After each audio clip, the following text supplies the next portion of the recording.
बिस्मिल्लाहिर्रहमानिर्रहीम। अस्सलाम वालेकुम नाजरीन, मैं हूं फयाज़ महमूद और आप देख रहे हैं फयाज़ महमूद यूट्यूब चैनल। नाजरीन, इस वक्त अगर हम ये कहें कि कप्तान बाबर आजम जो कौमी क्रिकेट टीम के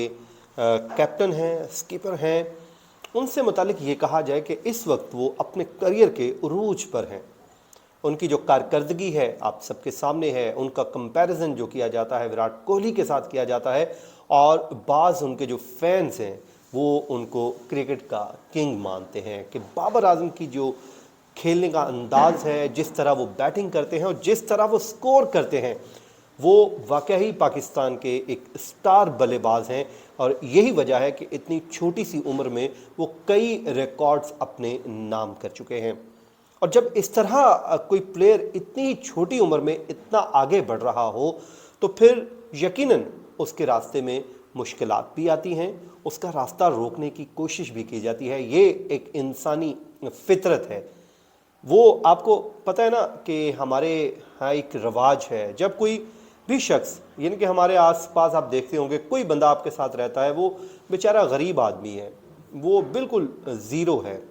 लेकिन कल को वो अपनी मेहनत के बलबूते पे कुछ जब बन जाता है तो आपको याद है कि हम लोग, जो हमारी सोसाइटी, हमसे मुराद हमारी सोसाइटी, हम क्या कहते हैं? हम यही कहते हैं, ओ जी ओ जानने नू इसका प्यो था मोची सी। मतलब यार, वो शख्स एक बड़े ओहदे पे पहुंच गया, लेकिन उसका जो तारफ़ करवाया जाता है उसकी गुर्बत से करवाया जाता है। अच्छा, तो या फिर ये कह दिया जाता है कि जी ये तो जी इन्हों पहली बारी कोई जॉब नहीं देता सी, सीवी मैं देती, मैं लेके गया, उससे बाद इसकी जॉब हुई। तो भाई आपने सीवी अगर दे दी लेकिन उसको कामयाब आपने नहीं किया, वो कामयाब वो है उसने खुद अपनी मेहनत के बलबूते पे होता है। तो ये वो एक जेलसी फैक्टर होता है जो किसी भी इंसान के ख़िलाफ़ लोगों को जेलस करने पर मजबूर करता है, क्योंकि हमारे यहाँ किसी को आगे बढ़ता हुआ देखते हुए हम खुश नहीं होते। तो कप्तान बाबर आजम के साथ भी एक मामला हुआ। आपको याद है कि 2020 की बात है, एक ख़ातून थी, हमज़ा मुख्तार नामी ख़ातून सामने आई और उसने संगीन नौयत के इल्ज़ामात लगा दिए। अब मैं आप मुझसे पूछेंगे कि यार ये 2019-20 की बातें 2022 के एंड में, यानी कि नवंबर के एंड में, ये दिसंबर से पहले क्यों कर रहा है, जब क्रिकेट टीम आ रही है, इंग्लिश टीम पाकिस्तान पहुंच रही है और आज से प्रैक्टिस सेशन भी शुरू हो रहा है। तो अब आप ये सवाल ज़रूर पूछेंगे कि आज इस बंदे को अचानक क्या हुआ कि ये शख्स बैठा वो पुरानी बातें हमारे साथ शेयर कर रहा है। तो जनाब, ये पुरानी बातें नहीं है, कुछ नई डेवलपमेंट हुई हैं, और उसके लिए मैं आपसे इतनी रिक्वेस्ट ज़रूर करूँगा कि ये हमारे स्टार बल्लेबाज हैं और दुआ है अल्लाह ताला से कि अल्लाह ताला इनको नज़र बद से बचाए और किसी भी मुश्किल से बचाए, क्योंकि ये पाकिस्तान का फ्यूचर है। मैं ये समझता हूँ कि इनको क्रिकेट के मैदान में ही रहना चाहिए, ना कि खुदा न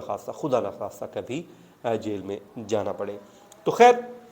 अब ख़बर इसलिए बन गई जनाब कि लाहौर हाई कोर्ट में बाबर आजम की दरख्वास्त पर एक समाअत हुई है। और समाअत क्या हुई? समाअत ये हुई है कि आपको याद होगा कि सेशन कोर्ट की जानिब से एक ऑर्डर हुआ था जिसमें उनके ऊपर मुकदमा दर्ज करने का अहकामात जारी हुए थे कि बाबर आजम के ख़िलाफ़ मुकदमा दर्ज कर दिया जाए। अब नाज़रीन, इसमें होता यह है कि ये जब कोई भी एप्लीकेंट होता है वो कोर्ट से रुजू करता है कि जी पुलिस को मैंने दरख्वास्त दी थी और पुलिस इस पर मुकदमा दर्ज नहीं कर रही, तो उस पर ऑर्डर कोर्ट कर देती है और ये कह देती है कि इसको हम 22A की एप्लीकेशन कहते हैं कि 22A की एप्लीकेशन फ़ाइल की और उसके बाद उस पर समाअत हो गई। अच्छा, इस पे अब होता यह है कि कोर्ट ऑर्डर कर देती है कि जी इस पे कानून के मुताबिक पुलिस कार्रवाई करे। तो उसका मतलब यही होता है कि एक दरख्वास्त गुजार आया हुआ है और वो ये चाह रहा है कि इसके ऊपर पर्चा दर्ज किया जाए, तो उसके बाद वो पर्चा दर्ज करने की इस्तदा की जाती है और उसके बाद पर्चा दर्ज हो जाता है। लेकिन बाबर आजम साहब ने लाहौर हाई कोर्ट से रुजू किया तो उस वक्त मुझे याद पड़ता है कि 2021 में अदालत ने वो जो ऑर्डर है उसको सस्पेंड कर दिया था, जिसमें यह कहा था कि उनके वकील की जानिब से मौक़िफ़ लिया गया था कि बाबर आजम को उस तरह सुना ही नहीं गया, और जिस तरह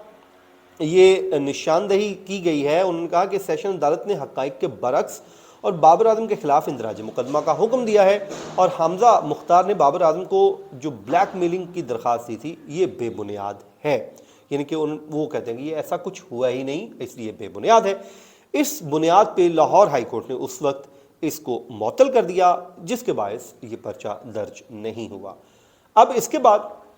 یہ کیس ظاہر ہے کورٹس میں چلتا آ رہا ہے، اور کل لکیلی اس کیس کی سماعت ہوئی۔ میں تو یہ سمجھتا ہوں کہ اس کی کیس کی جب سماعت ہوئی تو اس پہ عدالت نے یہ کیا کہ میں آپ کو بتا دیتا ہوں تھوڑی ڈیٹیل کہ کل کورٹ میں ہوا کیا ہے۔ کورٹ میں ہوا یہ ہے کہ جی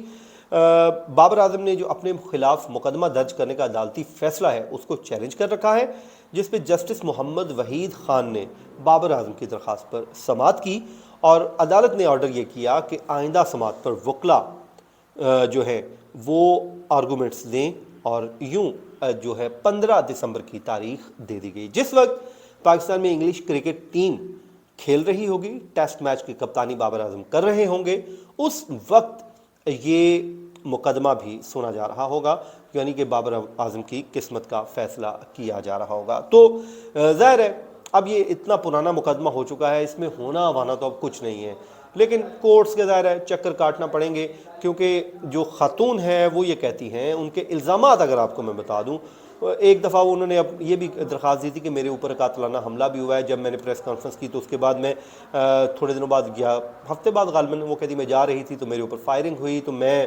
جیسے ہی میں نے دیکھا مجھے فالو کیا جا رہا ہے تو میں وہاں سے بھاگی، گاڑی کو میں نے رفتار تیز کر دی تو فائر ہوا، لیکن میں خوش قسمتی سے بچ گئی، اور جب میں نے دیکھا کہ میرے ارد گرد، بعد میں وہ کہتی ہیں کہ مجھے تو پولیس والے دکھائی دیے، لوگ اکٹھے ہوئے تھے وہاں پہ، تو یہ وہ کہتی ہیں کہ رات کا وقت تھا جب یہ ملزمان نے میرے اوپر فائرنگ کی تھی۔ تو اس کے علاوہ انہوں نے یہ بھی کہا کہ بڑے سنگین نوعیت کے الزامات انہوں نے عائد کر رکھے ہیں۔ میں یہ سمجھتا ہوں کہ ان الزامات کی بھی تحقیق ہونی چاہیے۔ اگر حمزہ مختار واقعی گریوینس ہیں ان کی، کوئی اس کو بالکل حل ہونا چاہیے، کیونکہ ظلم کسی کے ساتھ نہیں ہونا چاہیے، اگر کوئی زیادتی ہوئی ہے تو یہ معاملہ حل ہونا چاہیے، لیکن اس پہ یہ کہا جاتا ہے کہ ان کے معاملات طے بھی پا گئے تھے، تو اس کے بعد پھر ظاہر ہے جب کوئی انسان بڑا آدمی بن رہا ہوتا ہے تو اس کی ٹانگیں کھینچی جا رہی ہوتی ہیں، اس کو راستہ روکا جا رہا ہوتا ہے، تو یہ بھی رویہ جو ہے، ایٹیچیوڈ جو ہے، درست نہیں۔ اگر ہم ناظرین یہ بات سوچ لیں کہ ایک عدالت یہاں پر ہے اور ایک عدالت اللہ تعالیٰ کی بیٹھی ہوئی ہے، تو پھر شاید ہم جھوٹ بولتے ہوئے ایک بار نہیں بلکہ 1000 بار ڈریں گے، اور یہ سوچیں گے کہ اگر میری وجہ سے کسی شخص کا کوئی نقصان ہو گیا تو میں اللہ تعالیٰ کی عدالت میں کیا جواب دوں گا، کیونکہ وہاں تو ہمارے یہ ہاتھ پاؤں آنکھیں زبان کان ہر چیز ایک گواہ کے طور پر پیش ہو جائے گی۔ تو کوشش یہ کیجئے، آپ سب سے بھی ریکویسٹ ہے، میں خود بھی کوشش کرتا ہوں کہ اللہ تعالیٰ مجھے بھی سیدھے راستے پہ رکھے، ہدایت دے، اور تمام وہ باتیں کرنے کی توفیق دے جس پہ کسی کی دل آزاری نہ ہو، جس سے کسی کو دکھ نہ پہنچے، اور لوگ جو ہیں، ظاہر آپ پوری دنیا کو تو اپنے ساتھ خوش نہیں کر سکتے، لیکن ہم کوشش ضرور کر سکتے ہیں کہ ایک اچھے طریقے سے اس سوسائٹی میں اپنا رول ادا کیجیے۔ تو غلط کو غلط کہیے، ٹھیک کو ٹھیک کہیے، لیکن دل آزاری کسی کے نہ کیجیے، اور اگر کسی سے آپ نے کبھی جانے انجانے میں کوئی زیادتی کر بیٹھے ہیں، اس سے کوئی دل دکھا بیٹھے ہیں، اس کو ہرٹ کر بیٹھے ہیں، تو اس سے معذرت بھی ضرور کر لیجئے۔ چھوٹی سی زندگی ہے، لیکن ہمارے ساتھ اچھے عمل جائیں تاکہ لوگ اچھے الفاظ میں آپ کو یاد کریں۔ ناظرین، یہ تھا آج کا ہمارا ویلاگ، اپنی دعاؤں میں یاد رکھیے۔ انشاءاللہ 15 دسمبر کو اس ویڈیو پہ پھر بات ہوگی، تو میں آپ کو اپڈیٹ کرتا رہوں گا۔ مجھے دیجیے اجازت، اللہ نے کے بان۔